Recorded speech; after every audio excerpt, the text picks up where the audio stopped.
Տեսեք, ասենք կարելի է այդպես գալ իշխանության Հայաստանում 300,000 աշխատատեղ, 0% հարկ, էլ ինչ կա, այսինքն զուտ տնտեսական հարցեր բարձրացնելով, չէ՞ որ ամեն դեպքում ընտրողը ուզում է տեսնել արտգործնախարարն ով է, ինչ վեկտոր է Հայաստանը ունենալու, Ռուսաստանի հետ ինչ հարաբերություն, ԱՄՆ-ի, ԵՄ-ի հետ ինչ հարաբերություն, Իրանի հետ ինչ հարաբերություն, անվտանգային հարցեր ոնց են կարգավորվելու, ասենք զենքի գնման շուկաներ, սրանց կարող է այդ քաղաքական ուժը թվում է թե դե կգանք կասենք, բայց մարդիկ վերջին մի 5-10 տարվա փորձային մասն է, որ մենք պետք է այդ ամեն ինչը իմանանք, որովհետև պատերազմի ժամանակ մեկ էլ սահմանը փակվում է եւ մենք զենք չենք ստանում, հա։ Այսինքն չեք կարծում, որ ընտրողը ավելի է հասունացել որոշ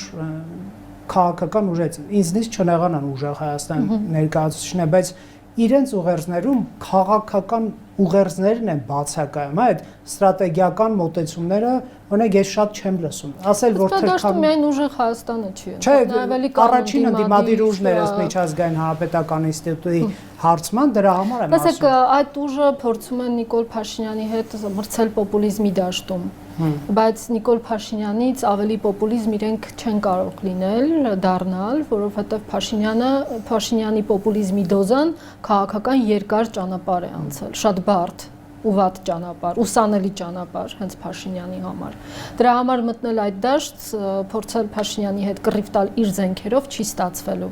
Տնտեսության մասով ես չէի